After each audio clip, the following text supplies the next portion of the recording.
I am going to put 6 of these panels and exchange out those 3 for 6 of these for a few reasons, mainly because I stacked them on top of those. I need to move this whole stack. Those are just 1 foot smaller and 15 watts less. So, and the fact that I'm just putting them all on basically the same size rack, I'm kind of cool with the fact that it's a little bit smaller. I'm basically getting everything prepped up there, ready to go, so I can just go up there and swap it all out.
Okay, I am all ready to go.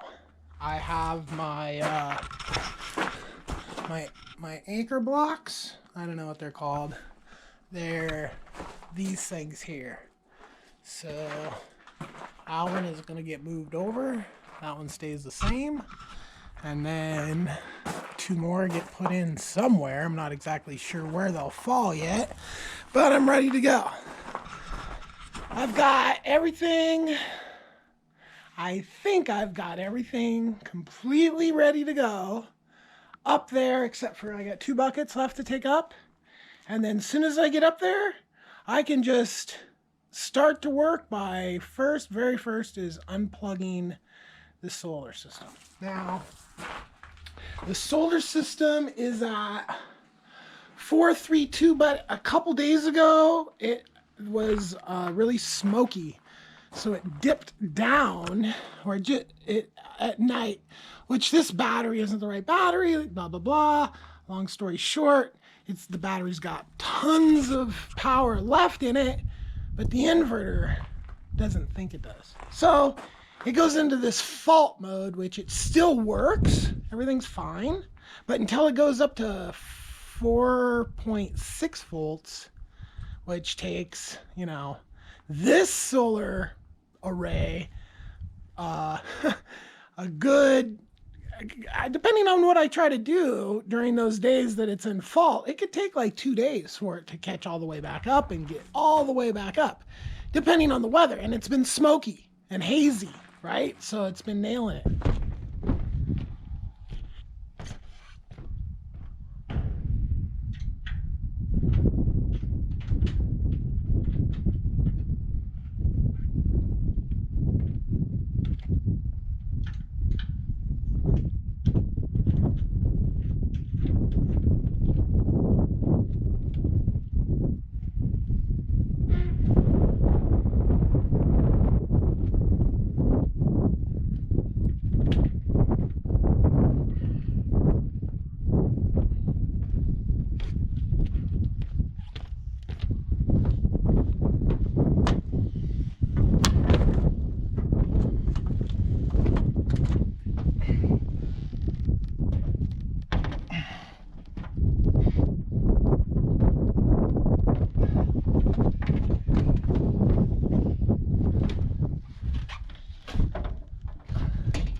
It's there. I'm going to wire it now.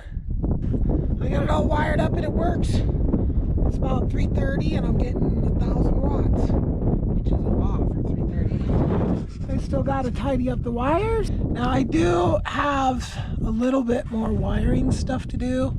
I've got this port that's a waterproof port that takes wires through roofs, and I have to do that with that.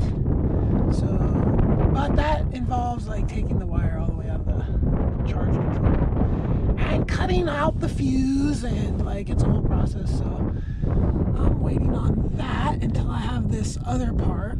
But I went with these stanchions here, and it is rock steady.